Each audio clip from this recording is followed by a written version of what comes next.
Good evening, everyone. Thank you all for coming on this cold evening. I'm David Solkin. I'm Emeritus Professor of the History of Art at the Courtauld, and I've co-organized this lecture series with my co-curator of the Fuseli exhibition, Katie Guittardo. The Frank Davis Memorial Lecture Series is an annual distinguished lecture series established in honor of Frank Davis, a critic for Country Life magazine, through a bequest from the F.M. Kirby Foundation. Coinciding with the current major exhibition, Fuseli and the Modern Woman, Fashion, Fantasy, Fetishism at the Courtauld Gallery, which runs until the 8th of January, this year's Frank Davis lectures offer a platform for new perspectives on one of the most original and idiosyncratic of 18th century European artists. A central concern for all four of our speakers has been Fuseli's graphic treatment of the human figure, how his draftsmanship builds the body as an excessively expressive signifier, one equipped to communicate the bizarre and often highly erotic narratives that their author deployed to construct and promote his self-consciously singular brand. In the process, Fuseli's bodies expose the classical tradition to the prospect of its own disintegration, under the unbearable pressures exerted by the advent of modernity. Tonight's lecture will be given by Dr. Martin Myrone, head of grants, fellowships, and networks at the Paul Mellon Center for Studies in British Art. Before moving to the PMC in 2020, Martin worked for over 20 years in various curatorial roles at Tate, London, latterly as senior curator of British art pre-1800. Over this period, he organized a sequence of important exhibitions ending up with Hogarth and Europe, which took place last year. In 2020, Martin published Making the Modern Artist, Culture, Class, and Art Educational Opportunity in Romantic Britain, which I'd highly recommend to you as one of the most original and significant contributions to the social history of art that has appeared on any subject, I think, this century. Who knew that a book on the demographics of the early 19th century Royal Academy schools could make for such an exciting and radically challenging read?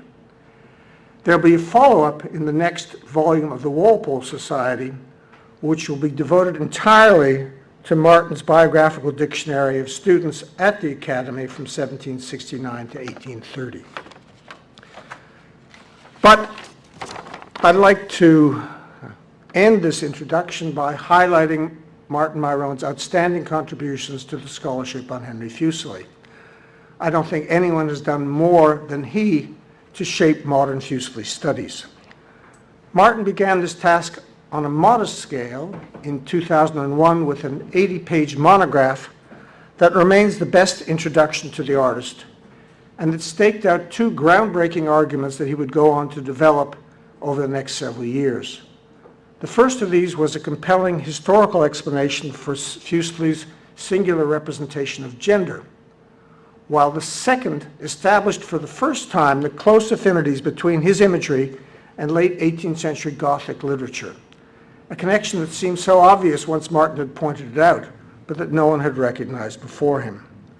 Both these ideas would go on to play key roles in bodybuilding, reforming masculinities in British art 1750 to 1810, which was published in 2005, and in Gothic Nightmares, the major Tate exhibition that he curated in 2006. I'm delighted that he's agreed to revisit his work on Fuseli to contribute to the Frank Davis series. The title of his lecture tonight is Fuseli's Mutable Bodies, and I'd like you all to welcome Martin Myrone.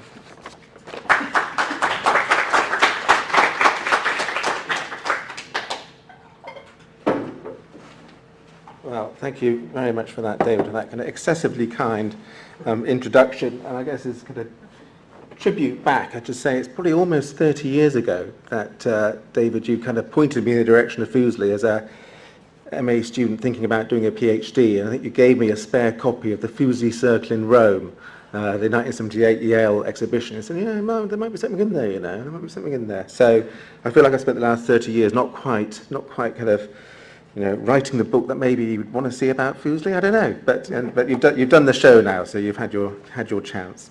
Okay. Fuseli's mutable bodies. I'm going to start in a slightly odd place. Ian McShane, the actor Ian McShane, who's gained some cult credibility in recent years after appearing in the Western series Deadwood. But back in the day, back in my day, anyway, perhaps back in your day, some of you, he was most strongly identified with the role of the East Anglian antiques dealer Lovejoy in a popular comedy drama that appeared on the BBC in 1986 and then again in 1991-4. There's a sort of weird pause. I'm going to show a clip about 3 minutes long from the beginning of an episode from Series 2. It's called Sugar and Spice. I won't say too much. Lovejoy is a roguish character with a criminal record but a good heart, a posh ex-wife and a daughter at a posh school. The opening scene of this episode sees him in a tense exchange with his even posher landlady, Lady Felsham, who he has persuaded to accompany him on a school open day. The young man he speaks to in his shop is Eric, his naive apprentice. Now this is where it all gets multimedia tech, and hopefully this will work. Brains, beauty, and a working car. What does a person need? Fine arts. That's what you need. We should be dealing with more classy stuff. More arts. You don't know your arts from your elbow, Eric. Yeah, well, I'm doing a course, aren't I? Well, it's more a creative workshop, actually. A self-stimulating community of artists. I'm going to open the door to my inner self. No, you're not. You're to get me a drink.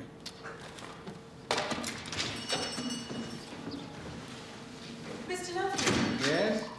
I'd like you to sell some prints for me. Some Fuselies. Fuseli. Have a drink now, Eric. This is a bound folio of original prints.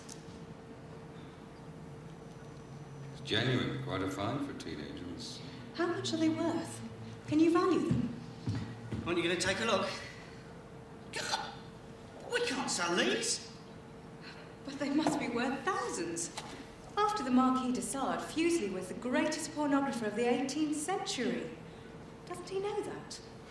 Well, he's more of an inner self man. Pornography's a closed door to me, and I don't see the point of peeking through the keyhole. It's just a bare room. What you see is dull and obvious. Oh, sex, but with all the passion and intensity locked out. This is not pornography. A man's whole being went into this. No two hairs are the same. No two skins have the same texture. He never uses the same light, color, shadow, gesture, movement. Instead of locking out our senses, he draws them in. Warmth, touch, emotion, passion. Look at Fuseli. Doors open. Can you sell them? A young woman arrives on my doorstep with an arm full of priceless erotic. Of course I can sell them when I get over the shock. How long will that take? Oh, a couple of days on values, and I'll get back to you. I take it you're not the owner. What? Who are you working for? Oh, I can't say. I don't blame you. If I was them, I wouldn't want to shout about it either. If I need to get in touch with you, well, I phone you. I'll phone you.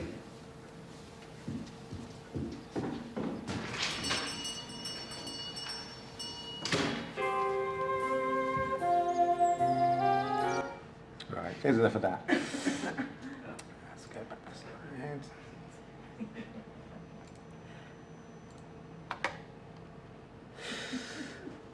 Well, this is a period piece, of course, and not just the hair and leather, this sort of mullet and leather jacket, which are probably back in fashion, I don't know. But the enormous mobile phone that appears at one point, which is about a foot long, with an aerial attached to it. And the odd moments of sexual frisson between older male characters and schoolgirls. And the lit cigarette held, but never smoked, by Lovejoy's supposedly rebellious daughter. But there is, I think, interest in this episode in the present context, because the entire episode is built around these purported Fuseli prints. The young woman is found shortly after to be Khadija, a girl at the same school as Lovejoy's daughter, and therefore a teenager. And he works out that the prints in quotation marks, have been stolen from the antiquarian library kept under lock and key by the headmistress. Alongside Fuseli, There are references to sexually explicit prints by Daumier, Fragonard, and Marc-Antonio Raimondi, but it is the Fuseli prints which are the constant and the centre of attention. There is little historical basis for this portfolio or book of prints by Fuseli. There are, of course, a couple of candidates, as in prints by Fuseli, including the print discussed by Sarah Carter last week. But these certainly don't make up a portfolio. We don't ever get a proper view of these images in the episode, glimpsing fleetingly only one full sheet, which can be identified as an oversized reproduction of the drawing seen in the present show on the right there. But it is noteworthy that Fuseli's name is evoked so readily and so insistently, and that, moreover, his imagery is poised at a delicate point between low culture and high, what Eric, the apprentice, calls classier stuff, and between the pornographic and the erotic, which Lovejoy himself, breaking the fourth wall, narrates for us. Although Lovejoy tells us these prints are superior cultural projects, they circulate through the narrative as a source of potential financial gain, and the objects of titillation, shock, discomfort, and, it turns out, in a rather muddled and incomplete way, symbols of freedom and freedom of expression. I will come back to Lovejoy and its narrative resolution right at the end of this talk, but it's the ambivalent positioning of Fuseli's art which I'm going to dwell on here, unpacking the several ways in which his drawings in particular, as opposed to his paintings, embody ambiguities about artistic freedom in the passage into modernity specifically. As I interpret it, the constellation of uncertainties apparent in these works, uncertainties about meaning, about status, and their optical ambiguities emerged because of a breakdown of standards and conventions in the face of consumerism and cultural commerce. A breakdown open to interpretation. It can be celebrated as a route to freedom. This is the dominant bourgeois story of the rise of the liberal self, the autonomous individual, exemplified by the figure of the artist who can do what he wants. But that celebratory stance, one deeply embedded in the structures of art history as a discipline and the art museum as an institution, threatens to foreclose, cancel out the question of at what cost. And I'm going to try and return to that question of at what cost this freedom at the end. And to do that, I'm going to start again, and in a different way. I was invited back in 2020 to contribute an essay, a short essay, to what was then a planned show of Fuseli, what became the exhibition currently at the Jacquemart-André, Fuseli, The Realms of Dreams and the Fantastic.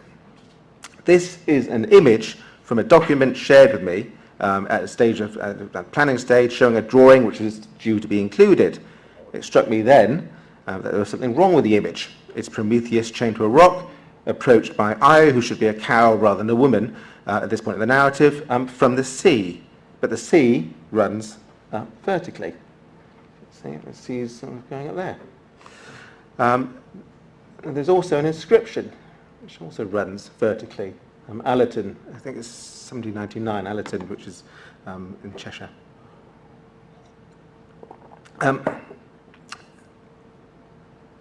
So you think, well, actually, shouldn't it be this way round? So that the sea is the right way around, and the stretched out figure of Prometheus hangs rather oddly on the underside of a rock. But this makes sense of the relationship between the sea and the rock, and it also makes sense of the inscription. And there's a good reason for doing that, because it would compare to a kind of more tonal, more finished drawing in Auckland of the same subject. Although I see in the published catalogue, the curators in Paris have kept it this way round, even referencing the different orientation of the New Zealand design. Now, this is a bit confusing, but it's not a one-off. There is this drawing in the British Museum, which is mounted this way round. You can see, there you go, the detail on the right corner, the artist's name embossed on the mount, and this is how it has been photographed and catalogued online. But we do know from the narrative subject, from Dante, this is the body of a soldier being dragged down to hell while his soul is lifted to heaven, that it should be orientated this way. And there is a drawing in Zurich on the right which the London drawing was apparently traced from, which has been photographed and reproduced this way around, so in an upright or portrait format. The BM, British Museum, also had this related drawing mounted this way round on the left. You can see the name there. Photographed this way round, so scale at the bottom. But to relate it to the sketch, the more elaborate composition, it should be seen this way round. You can see it's a study for the figure, the upside down figure. There are plenty of upside down figures in Fuseli's art, including instances where the physical inversion has narrative force, as here in this Nordic wedding night gone wrong, and Brunhild having tied up Gunther after their nuptials, so he's kind of suspended by his feet and hands, and she gazes on coldly. But there are more instances where the methods of composition have involved turning the paper, actually I won't jump before there, working around the composition from different angles, or indeed arranging the body according not to narrative requirements or spatial sense, but according to arbitrary coordinates. There's a kind of touchstone for Fuseli's draftsmanship in the 5-point drawings that he produced in Italy in the 1770s, which involved setting 5 points randomly on a sheet and creating a figure which would join these dots with their extremities, resulting in extreme contortions or inversions, as with Thomas Banks' sculpture for the Falling Titan, which derived apparently from doing these drawing exercises with Fuseli in Rome in the 1770s. There are echoes of these exercises in many of Fuseli's famously extravagant poses, as here with this later Prometheus design. Now the point is that the body, whilst it fulfills a certain narrative function, is distributed in a far more kind of arbitrary way, spread out, inverted, twisted around, contorted, and originating with not with the desire to arrange the body to communicate a narrative, but with arbitrary points set around. There's a kind of constructive, rather than a kind of constructive element to the creation of figures, which Prince Hall reported that Piranesi complained of Fuseli. This is not designing but building a man. You're not designing, you're not drawing, you're not following a narrative, you're building. The several dimensions of confusion in the face of such figures, threaded through contemporary commentary on Fuseli, are helpfully condensed in a published commentary by an Irish student in London, which appeared in a book of 1809. Now, as this brings together several threads which are otherwise spread through a whole range of comments in the press, I'm going to quote it. It's only a few lines, but I'm going to quote it in full. The faces of Fuseli's men are generally very livid, with their eyeballs starting from their sockets, and his ladies have as usually a greenish complexion. Their attitudes are always forced into painful distortion, and the feet of both sexes never fail to terminate in a tapering point. In most of his works, chaos seems to have come again.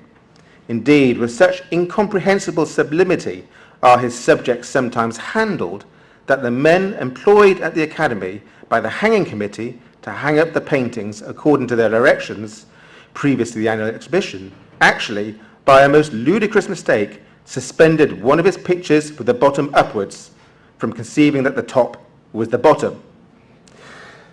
So, the threads which are brought together here, they unnatural treatment of flesh, so that flesh is green rather than natural. It might be like stone or dead flesh rather than living flesh.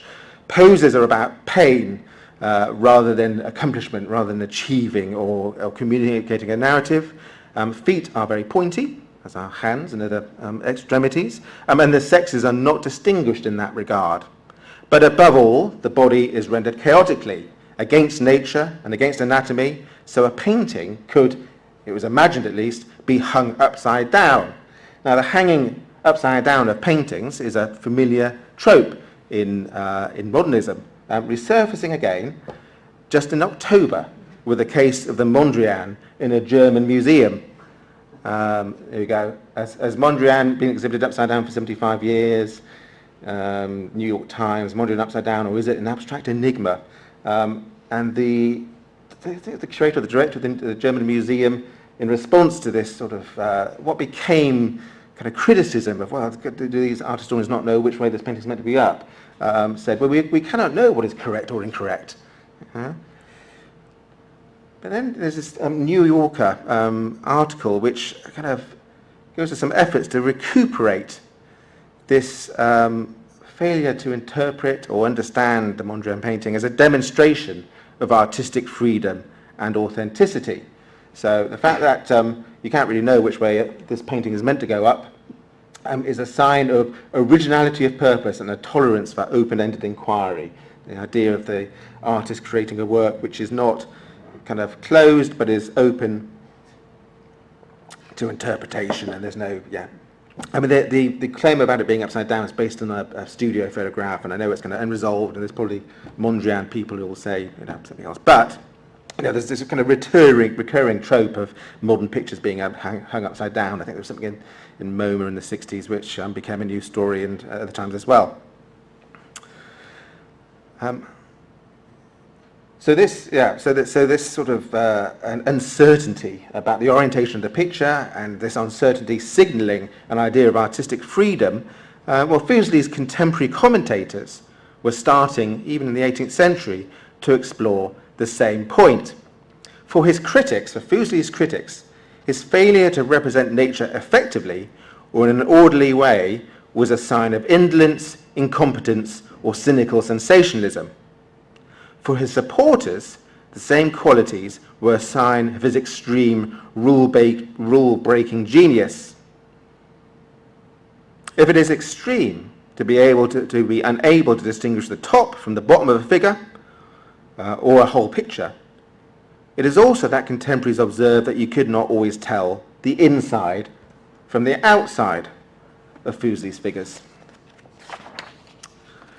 Benjamin Robert Hayden, the early 19th century artist and a kind of admirer sometimes of Fuseli, also a critic.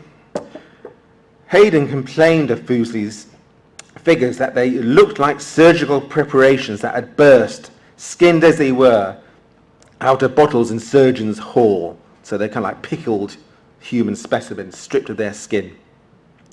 Other critics complained that his images distorted, abused, broke bodies. He would have made an excellent poulterer. He has such a happy knack of twisting arms and legs without any regard to fractures or dislocations. Certainly in his pen and ink designs, certainly in his pen and ink designs, the delineation of muscles and forms is such that they resemble anatomical designs or crochet figures, even when it's not clear that that's what they're meant to be. These are figures poised between life and death. And this points to a kind of deconstructive ambivalence in these images, a wavering between the spectral and the concrete, which fits with a kind of Gothic framing, defying any, and I'm quoting Derrida to my own surprise, defying any sharp distinction between the real and the unreal, the actual and the inactual, the living and the non-living, being and non-being. So there's a kind of wavering uncertainty about these figures. But it is also that draperies are transparent. So there is a layering within an image, a simultaneous reading of drapery, of flesh stripped of skin.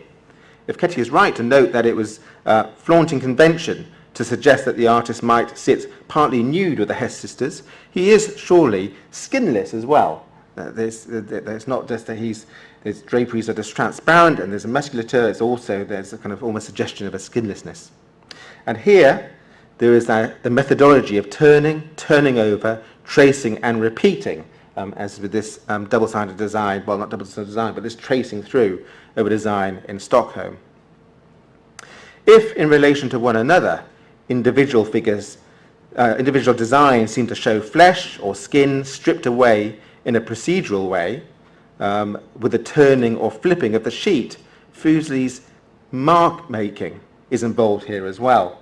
Oh, sorry, and this is another case of a figure being stripped on either side of the sheet. The sources of Fuseli's pen and ink draftsmanship in Mannerist design is well established, and Bandinelli being a kind of key example. But what's especially notable is the way that his dense mark making can be so ambivalent.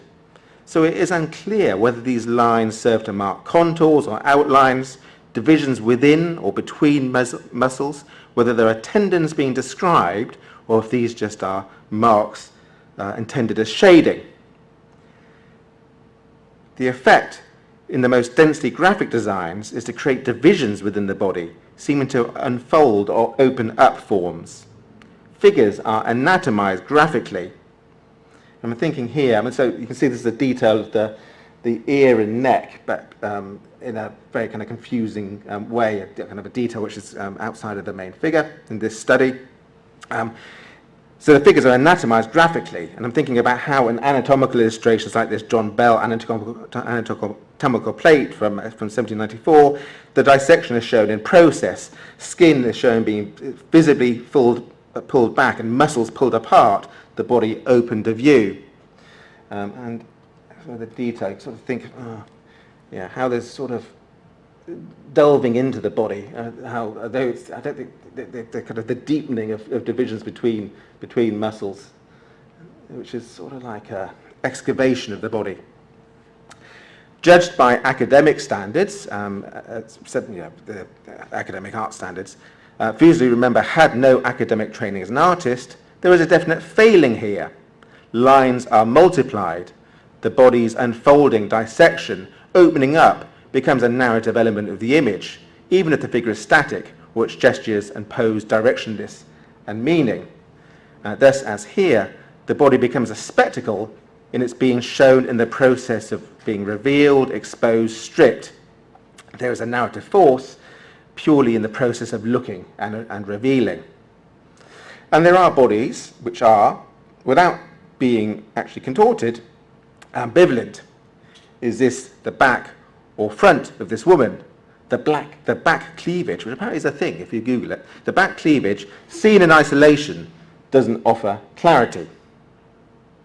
So Fuseli's mutable bodies slide between living and dead, fleshy and stripped, dressed and undressed, sculptural and fleshy. We might, though, imagine that at least, I'm just showing that as another example of a head which is kind of, firstly the features are obscured, the kneeling female figure on the right, and then the head seems to be almost kind of twisted around back to front. We might, though, imagine that at least in regard to the gendering of bodies, or rather the attribution to sexual characteristics to bodies, even if in an age of luxury and commerce gender roles were at risk of being confused, we are on more certain ground. Fuseli would have us believe we are, with his succinct written comments at various points about the sexual identity of forms, the definite distinctions between sexed bodies. The forms of virtue are erect, the forms of pleasure undulate, he wrote. And in his illustrations to Lavater's Physiognomy, a sort of pseudoscientific tract on the sexing and identity and character of physical forms, he provides a visual equivalence. Lavater, in his notes, contrasts the delicacy of the female hand with the energy of that of the male, supposedly Fuseli's own, and the female hand is seen from the side, the male hand is in deep perspective.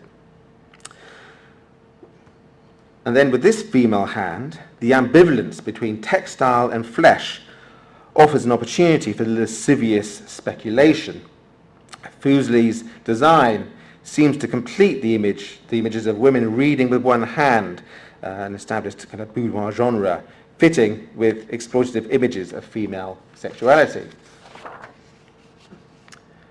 There are times when the narrative context and costume allow such sharp distinctions to be played out, as here. The men are manly and armed and upright and erect and vigorous. The ladies are fainting and pale and sinuous and sensuous.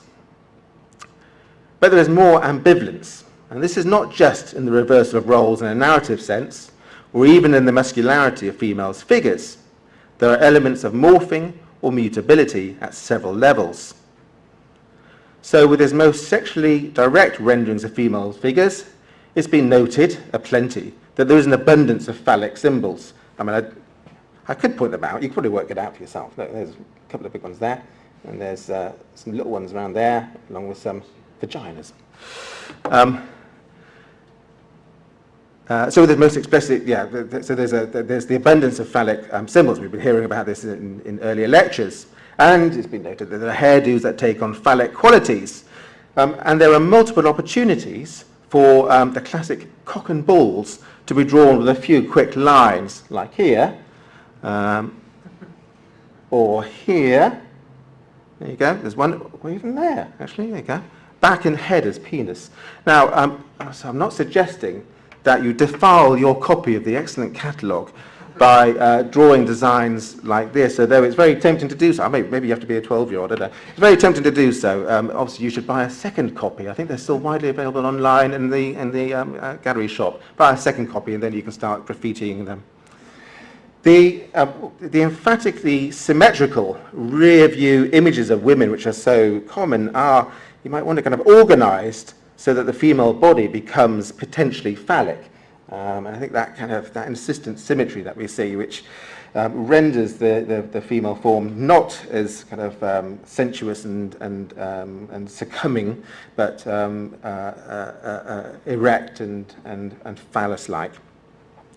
Conversely, there are the male bodies which might appear hyperbolic, superheroic, but they are also penetrable. And that's the sort of classic Fuseli pose of the male figure seen from behind with his legs wide apart, which derives from this Andrea Del Zarto design. And then in the 1975 Fuseli catalogue from the Tate Gallery, and it's kind of juxtaposed with the Silver Surfer. So it becomes a sort of reference point for the hyper-masculine image within Fuseli's art, which is, seen to feed into modern popular culture. Hence this Prometheus design on the left, where the hero is about to be penetrated violently. You can see he's going to get hammered in every sense, and with the stake that's going to resting on his chest. So he's about to be penetrated violently here on the left, and with the design for the fertilization of Europe, and I'm showing the engraving, which is a little bit clearer. The figure standing legs wide can be readily related to hypermasculine superhero imagery. But if we look at the fold of the figure's drapery on the right, and the slit or division this offers up, which we could relate to schematic renderings of female genitalia, which Fuseli knew from antiquities. And this is not a real antique. It's a fake antique in the British Museum, but it's the kind of vagina motif which circulates around. And then think even of the slit in the drapery is offered up as a kind of a point of optical attention, of visual penetration, as per Rowlandson's connoisseurs. Then the figure of Siegfried, who has slain a serpent which hangs between his legs, spouting liquid. Now that's obviously deliberate, and we don't really need to, but we can evoke ithiphallic figures from antiquity to make the point about the phallic presence of the serpent. And it's been noted before that, although, well, I guess there's kind of interesting things going on in the juxtaposition of the figure's penis, which is relatively small, and then this enormous serpent which is spouting. But then the way that the figure is given a fancy feminine hairdo, which, even this, what might be a life study, it's always a bit mysterious whether Fuseli does do life studies or these works of imagination. You can see the same kind of carefully plaited and complex hair. So it's this kind of feminized hairdo on this figure who is, visibly male, but also attributed with or given a kind of enormous phallus as well. But there may be accidents here as well, as with this drawing known as the captive, where a small figure hangs in place of a large phallus between the sleeping man's legs, the object of scrutiny of a hooded figure to the left, probably intended as a female witch.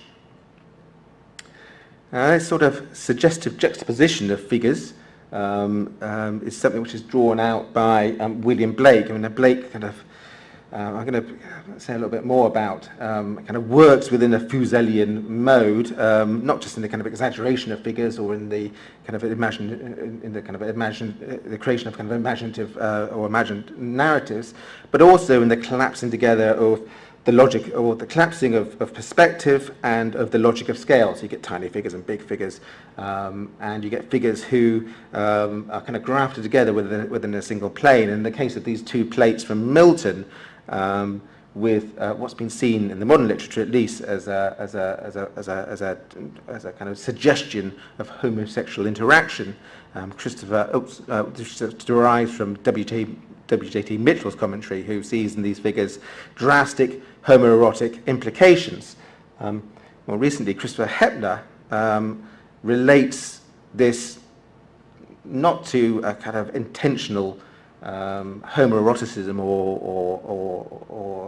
homosexual kind of theming, but rather to fit Blake's failure to manage perspective effectively, and more generally, his, quote, difficulties in relating figures to each other in convincing ways.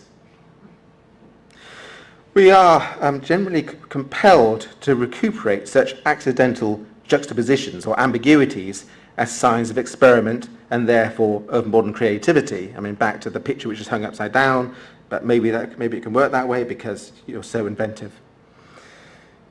Fuseli's art was poised between acceptance and rejection, but if his draftsmanship has in modern criticism been more highly admired than his paintings, and such admiration provides the starting and perhaps end point of the present exhibition, it is the case too that there are lapses, failings, shortcuts and ambiguities in these designs which seem less the result of experimentation or purposeful risk-taking than sometimes complacency.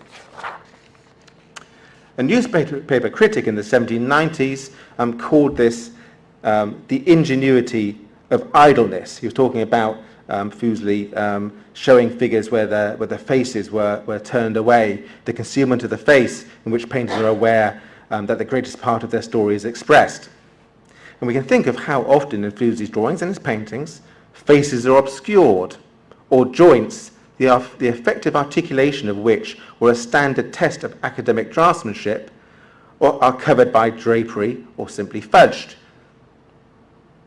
And I know they're grafted together paintings which were shown in public and drawings, but I think there's a kind of slippage between private drawings which could be left unfinished, can be treated as flawed experiments, and what Fuseli was prepared to show in public.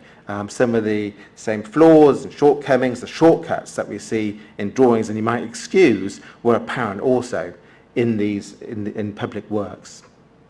The question is how much or to what extent we indulge these shortcomings, forgive or overlook them. Art history is generally reticent about acknowledging failure, accentuated in the context of an art exhibition where the necessity of critical and commercial success comes into play decisively. Fuseli's figures, let's stick with this. Fuseli's figures are hard to interpret culturally as portraits or not portraits, as social types or as figures of pure imagination, and they're often hard to interpret even in terms of basic anatomy. Is that line of division between forms a contour, an internal division within a muscle, or just a graphic device? Fuseli, arguably, fails repeatedly as a draftsman and as an artist, but recuperates that failure as a form of cultural capital. Blake, working within the same kind of visual language to a great extent, fails repeatedly, even more dramatically and insistently, but was less able to recuperate the cultural capital, at least in his own lifetime. Of course, 2 centuries on, the situation is quite different. Blake, who was obscure in his lifetime, or relatively obscure in his lifetime, is a global name. Fuseli, who did get establishment and success, isn't.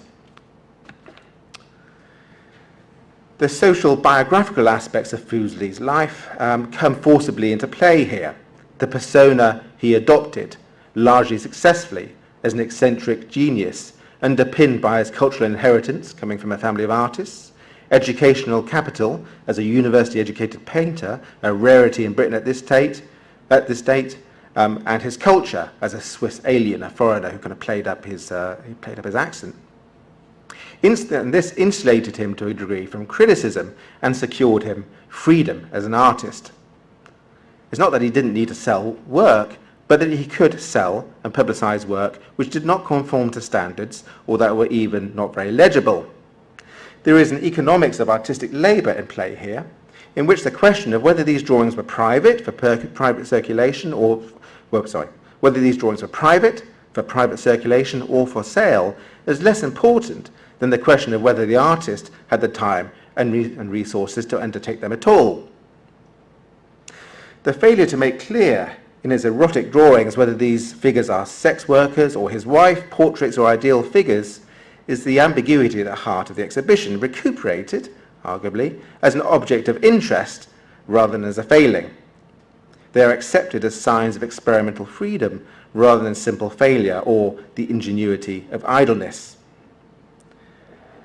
Modernity, in this sense, is the right to fail repeatedly, to have the resilience to withstand repetitious inadequacy judged by existing standards of achievement, in this case, academic drawing standards. As Bourdieu observed at the modernist break he associated with Manet in 19th century France, those who must produce their market must be able to carry on being productive for a certain period of time in the absence of a market. That is, they need resources to continue, and that period of time, the period of time that they might continue without a market might extend even beyond a biological lifetime, hence the idea of posterity. Fuseli himself was reportedly committed to, quote, painting for posterity, and Blake famously noted there would be a century before the Swiss painter's work would be understood. So there's a sort of projection forward of being understood and achievement. Fuseli's erotic drawings have been formally interpreted as pathological, which is the kind of the Gert Schiff story, or more recently as theoretical and intellectual, with drawings as a kind of theoretical practice, as with André Pop. The exhibition and the catalogue we see today make the case for a kind of social context for the drawings, which may be private and relate to private concerns, but which also gain meaning through their visual relationship with a wider range of materials.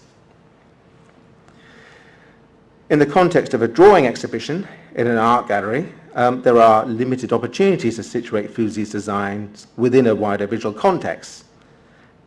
These are relatively restrained references in the catalogue instead, but there is perhaps scope for taking this further. Relating his drawing, taken to be his wife, standing by a fireplace, with, as noted in the catalogue, the sly allusion to female sexual heat warming her bottom, we can sort of expand the range of reference further to the homosexual bonding of Rowlandson drawing Morland, or this comic image on the right, which presents its own mutable body, the politician's imagination, which is being warmed, residing in his bottom. You wonder if the same might be said of Fuseli's female figure is her imagination in her bottom. Or the more direct visual comedy of this print Luxury. Now, I'm not sure about the mechanics of Mrs. Fuseli's dress, if it is Mrs. Fuseli, and whether her backside could be bared, but thinking back to those boudoir images we saw earlier, I think it is important that we don't see her hands. Then, beyond this relatively mild joke, the more confrontational relationship this image might have with visualizations of the prostitute, the woman made spectacle in her indecency. And these kind of, well, on the left in particular, a very kind of harsh image of figures, kind of sole female figures posed quite monumentally in interiors. A thought we don't pursue, as we accept at face value the early biographical comments,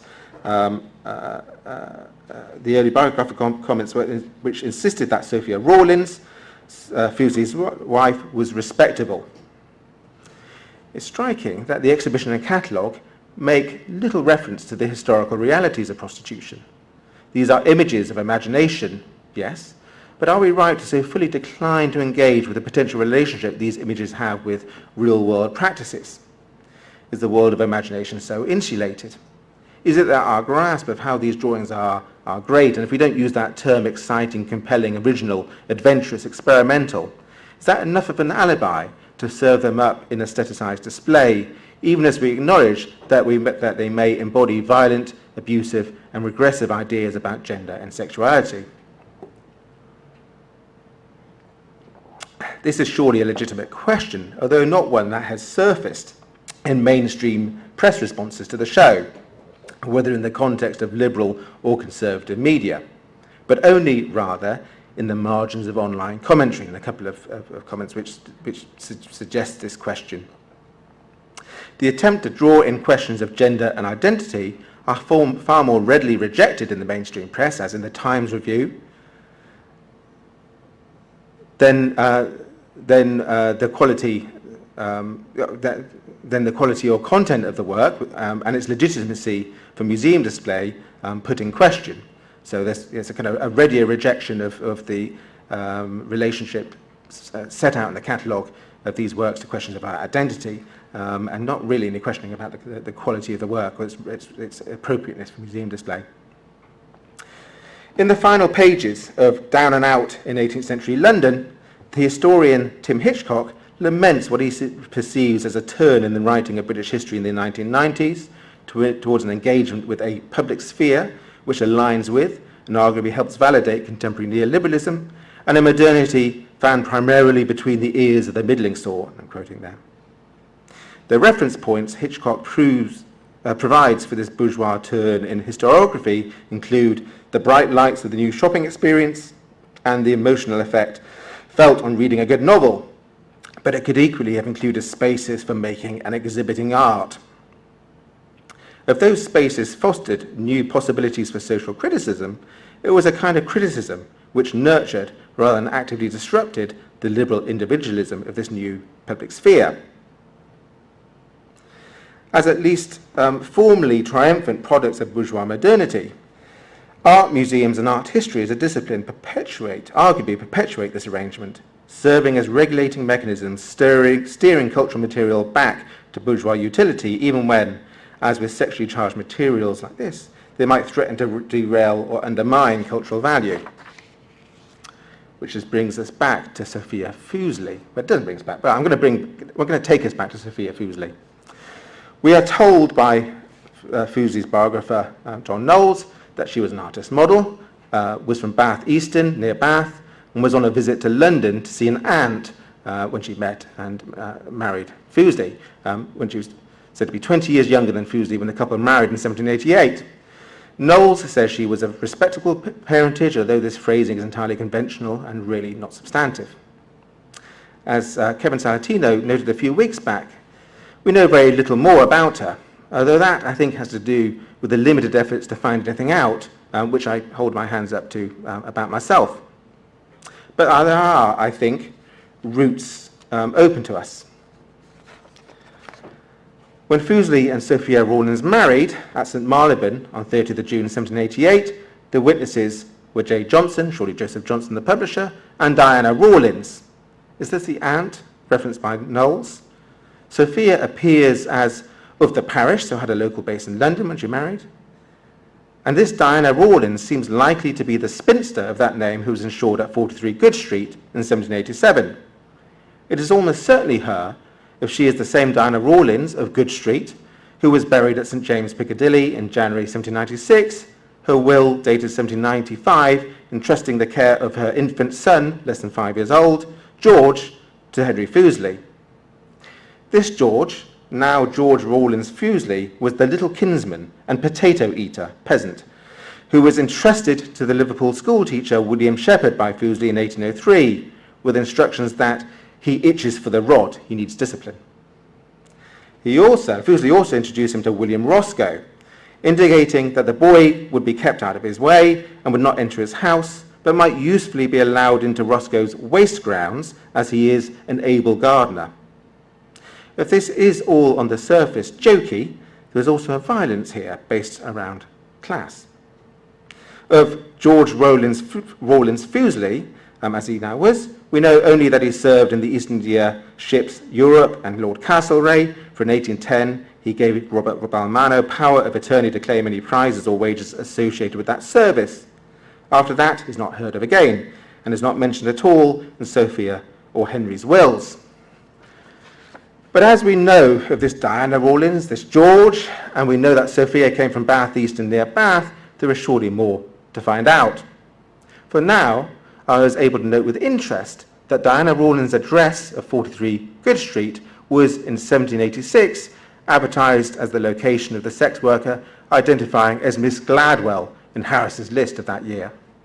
She was described as possessing the symmetry of a Venus. Without more information, we'd better not speculate, and any single London house could have an array of residents and functions, and as the documentary value of Harris's list is questionable, well, I mean, who knows what's going on, really? But we can, at the very least, note the evidence this provides for the extreme proximity of middle-class life and sex work in 18th century London. Fuseli's wife and sister-in-law at least shared an address with a sex worker. A curatorial perspective focused on the objects and on the experience of these objects in an exhibition displayed as effectively and tastefully as the show at the gallery offers little opportunity for engaging with such speculations. But that may be mainly because art exhibitions, and I've done a few, art exhibitions are so dedicated to shutting off such violence and centering an affirmative bourgeois gaze.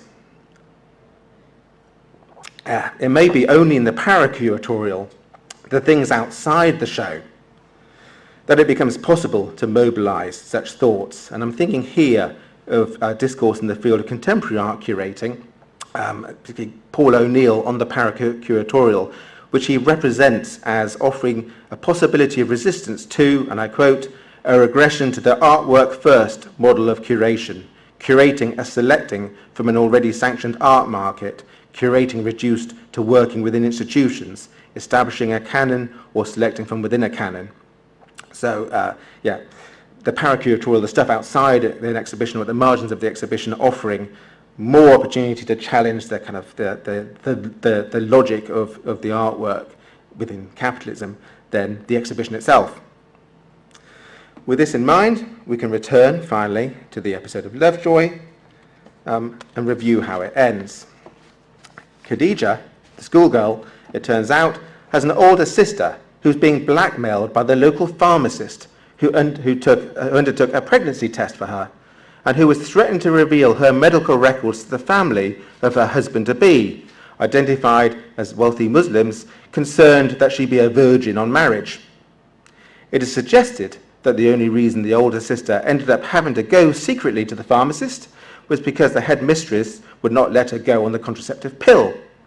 Although this is Sunday night entertainment, by the way, it's on 7:40 on a Sunday night. Anyway, although the pharmacist also suggests that she had not done anything which could make her pregnant either. It's a kind of fleeting reference to that. Now, in the story, Lovejoy steals the medical records and destroys them, thus releasing the sisters from their blackmail. There is plenty that is troubling here. The two young women are the only characters of colour in the whole episode, and the series as a whole was hardly notable for its diverse casting. Why is it so important in the story that they are identified as Muslim? Wouldn't it have been sufficiently believable if the family were Catholic and similarly concerned with sexual purity? Apparently not. There is perhaps an opposition being set out here between freedom and unfreedom, and in the narrative, in this Sunday night TV entertainment, Fuseli's designs circulate as a kind of charm, embodying Western sexual freedom perhaps, ambiguously signifying cultural value, subjected to admiring but more often salacious gazes by various characters. There is the suggestion in Lovejoy's explanation of the designs, the informed art historical perspective that opens the episode, that Fuseli's name embodies an idea of freedom, artistic authenticity and daring, which an exhibition dedicated to his art could perhaps hardly depart from. But the episode sees the designs circulate between high and low modes of appreciation, articulating a sense of ambivalence about their status as art or pornography much more fully than an art exhibition ever could. And this entertainment is, ultimately, perhaps much more frank than an art historical account could be in positioning these supposed prints as a path to freedom for the young women, although primarily in their form as commodities, things that they might be able to sell to get them out of their blackmail. whatever's Fuseli's conscious intentions with these drawings, which we can, after all, never really know, although we might wish to imagine that we can do through close looking and technical examination, it is the case that they have survived beyond his lifetime and into our own, and continue to generate capital, whether in one form for broadsheet reading cultural consumers and gallery goers, another for the curators and scholars involved, including myself this evening, or in another for these fictitious characters, and are always, arguably, at the expense of the continuation of an aggressively sexualized image of women, and the erasure of the historical gender and class violence which made them possible. Thank you.